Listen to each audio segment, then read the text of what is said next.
Hello friends, मैं हूं त्रिवेंद्र भारद्वाज और आपको आज मैं कोई गाड़ी का टूर नहीं देने वाला, कोई गाड़ी नहीं दिखाने वाला। आज मैं एक हमारे वीडियो पे कमेंट आया था अनिल जी का। उन्होंने कहा था कि उन्हें कन्फ्यूज़न हो रहा है नेक्सॉन पेट्रोल ख़रीदने में और वेन्यू पेट्रोल ख़रीदने में। तो मैं इसमें उनकी थोड़ी सी हेल्प करना चाहता हूँ, जितनी मेरी नॉलेज है उसके अकॉर्डिंग। मैं चाहता था कि वेन्यू हम देखें वहाँ जाकर और वेन्यू जो है वो आप लोगों को शूट करके दिखाएं, लेकिन शोरूम वालों ने मना कर दिया। चैनल पूछा, मैंने चैनल बताया तो उन्होंने मना कर दिया। उन्होंने कहा कि नहीं, अभी अवेलेबल नहीं है। मैं जानता हूँ कि ऐसा क्यों किया, क्योंकि मेरा जो चैनल है नया है और मेरे सब्सक्राइबर बहुत कम है, तो ऑब्वियसली मुझे कोई भी अलाउ नहीं करेगा। खैर कोई बात नहीं, ये एक अलग बात है। पर मैंने वेन्यू चलाई है, मेरे फ्रेंड के पास वेन्यू थी जो कि पेट्रोल में ही है, तो मैंने वेन्यू चलाई है। वेन्यू अच्छी गाड़ी है और नेक्सॉन भी अच्छी गाड़ी है। दोनों गाड़ियाँ अच्छी हैं, लेकिन दोनों गाड़ियों में कुछ फ़र्क है। अब हम उस फ़र्क के बारे में डिस्कस कर लेते हैं। पहले बजट दोनों का लगभग सेम है, मॉडल टू मॉडल वरी करता है, तो दोनों में कोई बहुत खासा अच्छा खासा फ़र्क नहीं आता। दूसरी बात, नेक्सॉन के अंदर आपको जितने भी मॉडल मिलेंगे वो सारे मॉडल आपको टर्बो पेट्रोल में मिलेंगे, लेकिन इसका जो इंजन है वो 1200 सीसी का है और 3 सिलेंडर इंजन है। 3 सिलेंडर इंजन की एक प्रॉब्लम होती है, वो प्रॉब्लम ये है कि 3 सिलेंडर इंजन के अंदर वाइब्रेशंस थोड़ी सी ज़्यादा होती है 4 सिलेंडर इंजन के मुकाबले। मैं एक्चुअली गाड़ी में बैठ के वीडियो बना रहा हूँ, तो थोड़े से पसीने आ रहे हैं क्योंकि बाहर इधर उधर थोड़ी सी नॉइज़ ज़्यादा है, इस वजह से। और अब बात करते हैं कि वेन्यू का जो इंजन है वो कैसे हैं। पेट्रोल के दो इंजन आते हैं वेन्यू में, एक आता है 1 लीटर, एक आता है 1.2 लीटर, यानी कि एक 1200 सीसी का आता है, एक 1000 सीसी का इंजन आता है। जो 1200 सीसी का इंजन आता है वो 3 सिलेंडर इंजन है और उस इंजन की पावर भी कम है, उसकी 88 bhp के करीब वो पावर निकालता है और 114 Nm का टॉर्क निकालता है। लेकिन टर्बो जो पेट्रोल वेन्यू है उसका इंजन 1 लीटर है, इंजन थोड़ा छोटा है लेकिन 4 सिलेंडर इंजन है और उसके अंदर जो पावर है वो 172 Nm टॉर्क निकालता है, यानी कि नेक्सॉन के टॉर्क से 2 Nm ज़्यादा टॉर्क निकालता है। और उसका जो bhp है वो 118 bhp है, जो कि बराबर है नेक्सॉन के bhp पावर से। अब बात करते हैं कि दोनों गाड़ियों की रीसेल वैल्यू कैसी है। जब भी कोई इंसान, हम लोग गाड़ी खरीदते हैं जाके, तो हम ये ज़रूर सोचते हैं कि उसकी रीसेल वैल्यू थोड़ी सी अच्छी मिलनी चाहिए। जब कभी भी हमें उसे बेचना है तो कम से कम एक अच्छी रीसेल वैल्यू मिल जाए। तो रीसेल वैल्यू फ़िलहाल होंडाई की ज़्यादा अच्छी है टाटा से। आप टाटा की गाड़ी कहीं बेचने जाएंगे तो आपको टाटा की गाड़ी के उतने अच्छे प्राइस नहीं मिलेंगे, क्योंकि टाटा अभी मार्केट में इतना ज़्यादा रीसेल वैल्यू के मामले में अपना दबदबा नहीं बना पाई है। लेकिन होंडाई की रीसेल वैल्यू अच्छी है। इंजन इंसुलेशन की बात करते हैं, केबिन इंसुलेशन की बात करते हैं, तो केबिन के अंदर जो रोड नॉइस है और इंजन नॉइस है वो थोड़ी ज़्यादा है। टाटा के अंदर इंजन नॉइस ज़्यादा है, क्योंकि टाटा का इंजन इतना ज़्यादा रिफाइन नहीं है कि वो उसे हम कंपेयर कर सकें नॉइस के मामले में होंडाई के इंजन से। लेकिन होंडाई का इंजन अच्छा है। फिट एंड फिनिश दोनों की लगभग सेम है। अच्छा मटेरियल यूज़ किया हुआ है, हालांकि हार्ड प्लास्टिक है, अच्छा मटेरियल, लेकिन फिर भी अच्छा मटेरियल है। टच करते हैं तो टच करने से एक फ़ील आता है, अच्छे वाला फ़ील आता है।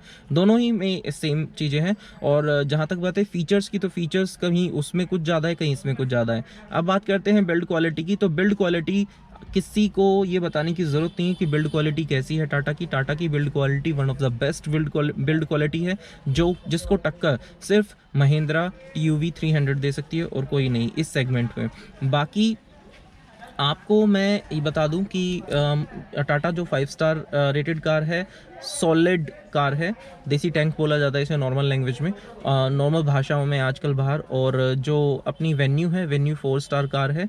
और 4 स्टार कार होने की वजह से 4 स्टार कार है वेन्यू अपनी, लेकिन फिर भी वेन्यू ठीक ठाक है, इतना भी वो नहीं है, अच्छी है वेन्यू भी बिल्ड क्वालिटी के मामले में। लेकिन टाटा नेक्सॉन की बात एक अलग बात है बिल्ड क्वालिटी के मामले में। अब आपको यहाँ पर देखना है सर्विस सेंटर आप देखें, क्योंकि टाटा के इतने ज़्यादा सर्विस सेंटर, मतलब इतने सर्विस सेंटर नहीं होंगे जितने होंडाई के होंगे, क्योंकि होंडाई ने अपने बहुत सारे सर्विस सेंटर बनाए हुए हैं। मारुति के बाद अगर किसी का नाम आता है सर्विस सेंटर्स में, सर्विसेज में, तो वो होंडाई का आता है। तो होंडाई के सर्विस सेंटर्स जो हैं काफ़ी सारे हैं और टाटा के भी बहुत सारे हैं। लेकिन टाटा के सर्विस सेंटर ढूंढने में फिर भी आपको, हो सकता है आपके घर के आसपास हो, लेकिन बहुत सारे लोगों के घर के आसपास नहीं होते, दूर होते हैं, क्योंकि टाटा अभी धीरे धीरे डेवलप कर रहा है, अपनी सर्विस सेंटर बना रहा है। और भी अब बात करते हैं कि टाटा में जो फीचर्स दिए हुए हैं, सेफ्टी फीचर्स दिए हुए हैं, वो बहुत अच्छे सेफ्टी फीचर्स दिए हुए हैं, भर भर के दिए हुए हैं। और मैं आपको ड्रैग रेस के बारे में नहीं बताऊंगा कि कौन सी गाड़ी कितनी आगे निकलती है, कैसे निकलती है। मैंने आपको दोनों की बीएचपी और दोनों का टॉर्क बता दिया है, तो इसका अंदाज़ा आप खुद लगा सकते हैं। लेकिन चलने में दोनों ही गाड़ियां अच्छी हैं, स्मूथ हैं, और दोनों गाड़ियों में पावर है। लगभग दोनों में सेम टॉर्क है। टर्बो की बात करें तो 172 Nm का टॉर्क है वेन्यू में, और 170 Nm का टॉर्क है नेक्सॉन में। तो दोनों में अच्छी पावर है। आप कहीं पहाड़ वगैरह पर भी लेके जाते हैं तो दोनों अच्छा परफॉर्मेंस देंगी, और इक्वली परफॉर्मेंस रहेगा दोनों का, कोई खास अंतर नहीं होगा दोनों के परफॉर्मेंस में। लेकिन जो वेन्यू 88 पावर प्रोड्यूस करती है, वो वाली वेन्यू जो है हो सकता है कि थोड़ा सा लैग करे पावर के मामले में। अब ये सारी ओवरऑल चीज़ें थी, लेकिन इसमें कुछ चीज़ों में टाटा नेक्सॉन का प्लस पॉइंट है। पहली बात, अगर आप गाड़ी को बहुत ज़्यादा मतलब पहाड़ों पे लेके जाते हैं, या ज़्यादा थोड़ा बहुत भी पहाड़ों पर लेके जाते हैं, और आपको चाहिए एक ऊंची गाड़ी, तो आपको नेक्सॉन एक ऊंची गाड़ी मिलती है जिसका ग्राउंड क्लियरेंस भी बहुत अच्छा है। और अगर आप सोचते हैं कि आपको नेक्सॉन के अंदर एक वाइडर स्पेस चाहिए, तो नेक्सॉन वो आप ही के लिए है, क्योंकि नेक्सॉन का स्पेस वाइडर है आपकी वेन्यू के स्पेस से अच्छा खासा है। 3 लोग बहुत आराम से बैठ सकते हैं, और खुले खुले होकर बैठते हैं। दोनों का इंटीरियर भी बहुत अच्छा है। नेक्सॉन का इंटीरियर जो है वो लो मॉडल में लेते हैं आप, XMS तक लेते हैं तो आपको डुअल टोन में मिलता है। और पर्सनली अगर मुझसे पूछें तो डुअल टोन का इंटीरियर ज़्यादा बेटर है। जो कि XMS से ऊपर के मॉडल हैं वो 3 टोन में मिलता है, जिसमें क्रीमिश कलर आता है, थोड़ा सा वाइटिश कलर आता है। वो ठीक नहीं है, क्योंकि वो बहुत जल्दी गंदा हो जाता है। ब्लैक कलर को अंदर से आप इजीली साफ़ कर सकते हैं, लेकिन वो जो क्रीमिश टोन होता है या वाइटिश टोन होता है, उसको वो जब मैला हो जाता है तो उसको फिर अच्छे से ढंग से उसको ड्राई क्लीन कराओ या वॉश कराओ, तभी वो होता है। तो इसलिए मेरे को ज़्यादा बेटर जो है ब्लैक टोन लगता है, तो ब्लैक विद सिल्वर है इसमें, तो ये टच अच्छा है। अब बात करते हैं कि वेन्यू में, तो वेन्यू में प्योर ब्लैक टोन दिया हुआ है पूरा, और उसका इंटीरियर भी अच्छा लगता है देखने में।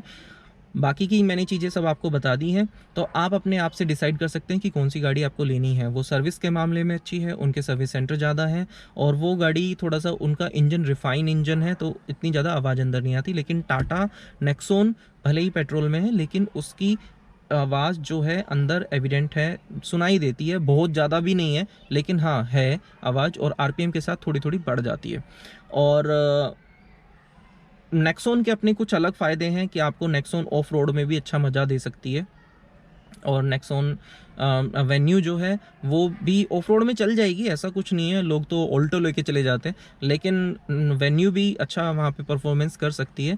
अब आप इस चीज़ में देख लीजिए कि आपको एक ऊंचे ग्राउंड क्लियरेंस की गाड़ी चाहिए, एक ऊंची गाड़ी चाहिए जहाँ ऊंची पोजीशन होती है, और अच्छा खासा बोल्ड लुक है जिस गाड़ी का, वो आपको चाहिए। जो इंडियन कार है, 5 स्टार रेटेड कार है, वो आपको चाहिए। या आप वेन्यू की तरफ जाना चाहते हैं जिसकी सर्विस अच्छी है, आफ्टर सेल सर्विसेज अच्छी हैं, और वैसे सर्विसेज जो हैं वो अच्छी हैं। तो वो आपके ऊपर डिपेंड करता है कि आप दोनों में से किस कार की तरफ जाना चाहते हैं।